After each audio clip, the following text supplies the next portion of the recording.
The deep web is one of the most amazing things on earth. Not because of how joyful it makes people or anything, but because it is a completely uncensored view of people. You can speak your mind, buy what you want, do anything you want.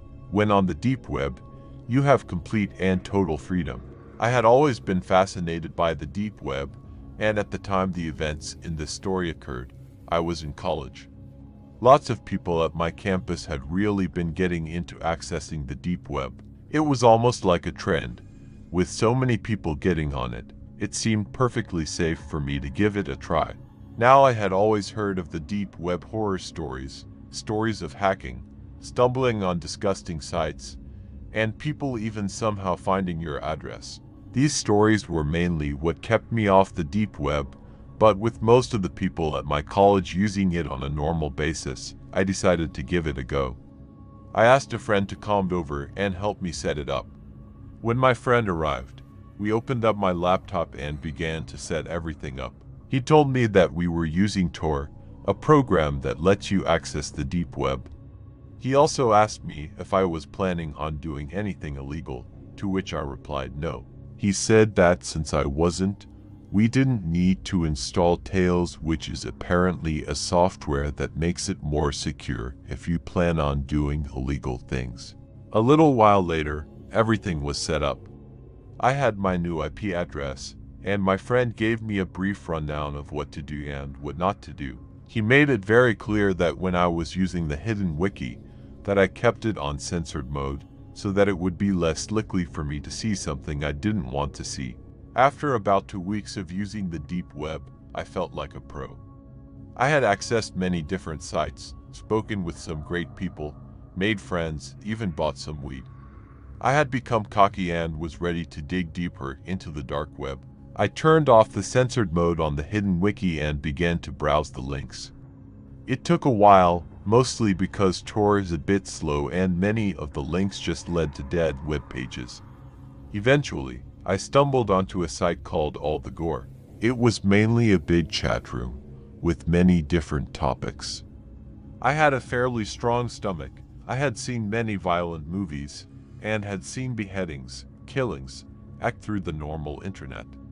After looking at a few different chat rooms, I noticed how sick this site really was. The people in these chat rooms were actual killers, bragging about some of the things they had done. In the chat room, you could also post pictures. One man by the name of Culture045 had the stage in one of the chat rooms. He was explaining in detail how he had broke into someone's house, kidnapped a little girl, and brutally killed her parents by hiding under their bed, and then opening their throats. He then explained how he brought the little girl back to his house, raped her, beat her, and cut her up. I didn't think he was telling the truth at first, but then he posted pictures. These were the most horrifying pictures I had ever seen. Close-ups of the poor 8 to 10-year-old girl being brutally raped, beaten, and cut with a knife. Culture kept posting pictures. The new ones were of the girl, tied to a chair, bleeding, crying, throwing up, act. Then, he showed a picture of him with a drill, drilling into her skull. The most haunting part is that while he was doing it, he was looking at the camera with sheer joy on his face. I had seen enough, and typed in the chat room window, "You people are sick, and deserve to die. How can you sleep at night?" Immediately people began making fun of me, saying that I was just as helpless and ignorant as the little girl in the pictures and that I should get off the big boy part of the internet. They began saying I was a pussy, and calling me an empath when Culture typed something in the chat box. He said, "Really? Where do you live, buddy? I'm sure everybody would love to see you on this site." I then make the biggest mistake of my life, and typed in calling the police, and having this site shut down less than a minute later. Everything on the site went black, and a new chat box appeared in green. In it, someone named Admin1 typed in the box. He said, "Call the cops, and you will regret it." I didn't type anything in the box, and reached for my cell phone. What happened next haunts me to this day. My phone said I had a new message. I opened it, and it said, "Call the police, and you're dead." There was no number. It didn't even say a known number, it was just blank. I looked back at my laptop and saw my webcam light turn on. I quickly covered it, but I saw on the screen a picture of me looking at my phone. I got wide-eyed and froze for a moment when the admin typed again. Put the phone down right now and uncover your webcam. I put my phone down, but kept the webcam covered when he typed again. Okay then, be like that. Right after, he posted my full name, age, and address in the chat box and typed, "It would be a shame if you and your college buddies went missing, wouldn't it?" he said. I then did as he said and uncovered my webcam. He then told me to follow his instructions on how to make it impossible for me to reach the site again. I followed each and every one. When I finished, I got a text that said, "Now don't ever try and come back just like before." It had no number. I still called the police from my friend's phone, but they were never able to find the site. If you ever go on the deep web, don't ever just mindlessly explore, especially if you don't have additional software to keep you more secure. I was a stupid college kid, and I just hope nobody makes the same mistakes I did. I moved to a different home and changed all of my information, but I still get nightmares to this day. This happened to me a few days after my original story about the deep web.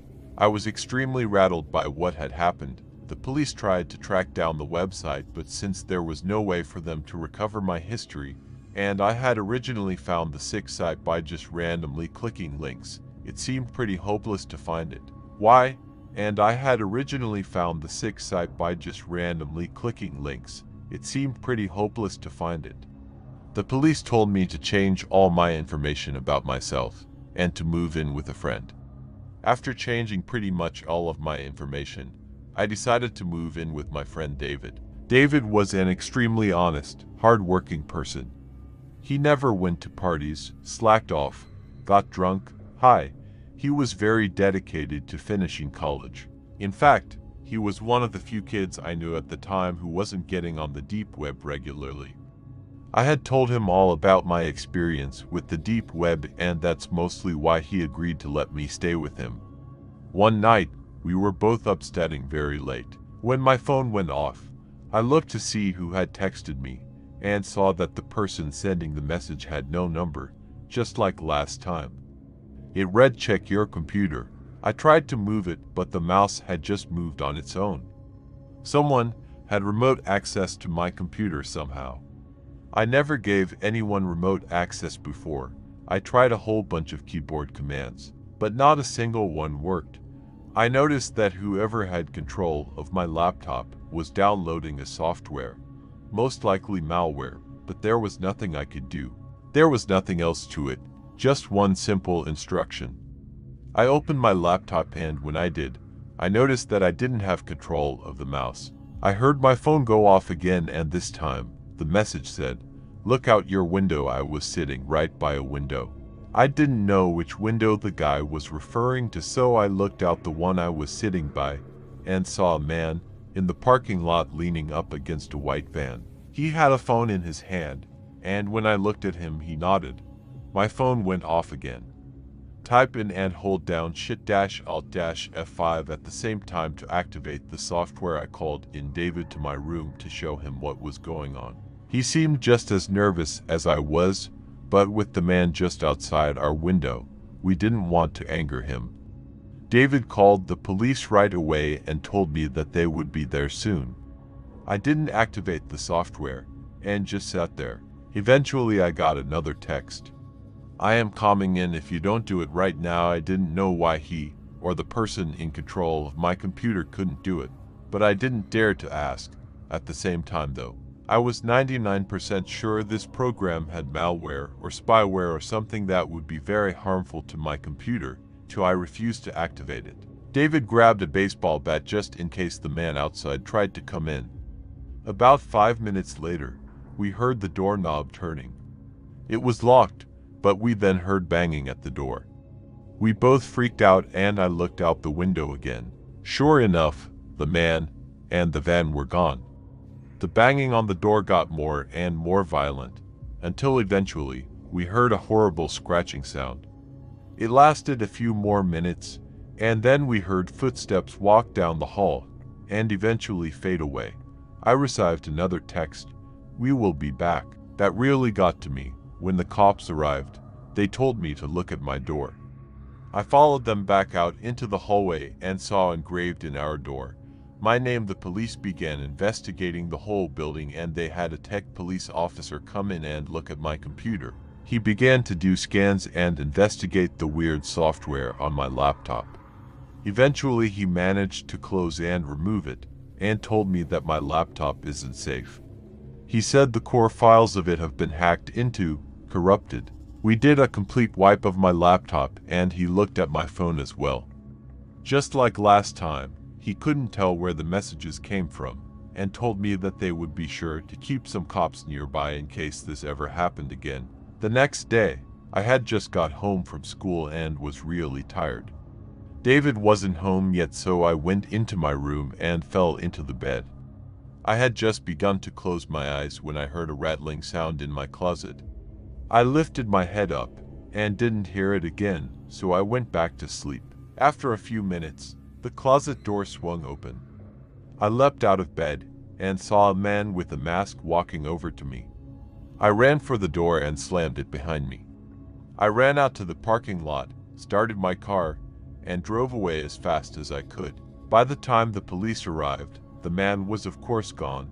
The apartment surprisingly hadn't been wrecked or anything. We didn't even find anything stolen.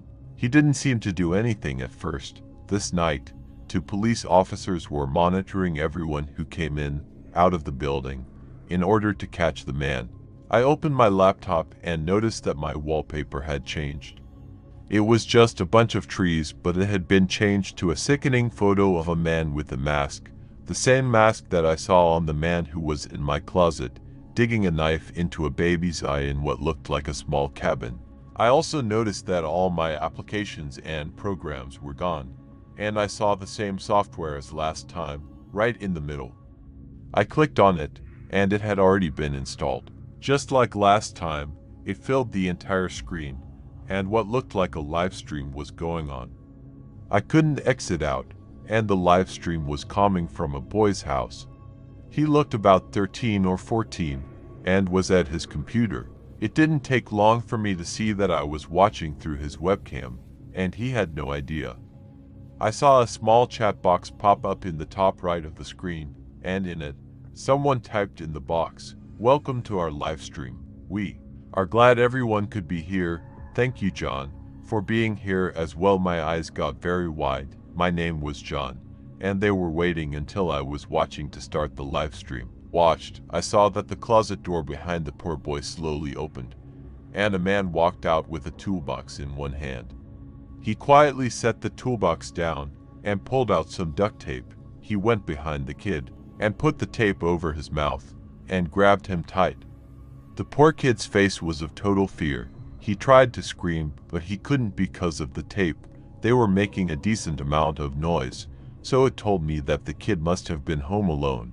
Major NSFW right here, so proceed with caution, please. I tried hard to exit out, but I couldn't. I then saw the man take out a screwdriver and drive it into the kid's chest. Blood began to pour out, and the kid made an awful wheezing type noise. I saw tears come from his eyes as this sick man began to drive the screwdriver deeper and deeper, and then yank it out.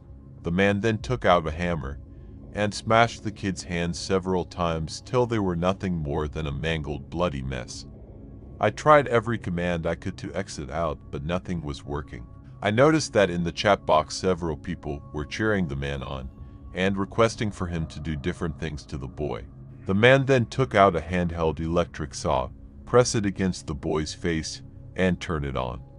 The boy screamed with pain as the saw went up into his eye, causing blood to go everywhere and get on the camera a little as well. I started to get tears in my eyes as I couldn't stop it. Then, the man took the screwdriver, gouged out the kid's eyes, and took out a large knife. He proceeded to slit the boy's throat and tossed him on the ground. I was sick. I threw up all over the floor, and when I looked back, I saw in the chat box people typing in horrible things like "fap fap fap" or "my God, that was so wonderful. Thanks so much for doing this act. In the box, I saw someone named Culture045 type into the box. Thanks for watching, John. After that, the program closed on its own, and I was left with the sickening wallpaper. I was sweating, breathing heavy, and feeling sick. Throughout the entire thing, I didn't realize that my phone had gone off several times. I looked at it, and the most hateful, mean messages were coming from my friends and family. I asked my mom what was wrong, and she texted back, "You sent that sick, disturbing live stream to everyone. I can't believe who you are. The police have been called." I felt even more sick than before. Those monsters had sent that live stream to all my friends somehow, and made it come from me. They had pretty much ruined my life, within a couple minuets. When the police arrived, I told them everything that had happened, and quickly they managed to explain to all my friends and family what had happened. They really cracked down on finding these people, and a month later, 4 men had been arrested. One was Culture045, the other was Admin1, and the 2 others were working with them. The site was found and shut down as well, and I got a new laptop and phone. I could say some horror cliche here and say something like I kept getting texts or kept hearing weird things ever since, but none of that happened. They were arrested, and I never heard anything further. It's good to know that those men are in jail or perhaps even dead. But what scares me is all the other people watching the live stream, who were there for pleasure, are still out there, and that there is probably thousands of other Culture045s out there all over the world. If you ever go on the deep web, make damn sure you're as careful as possible.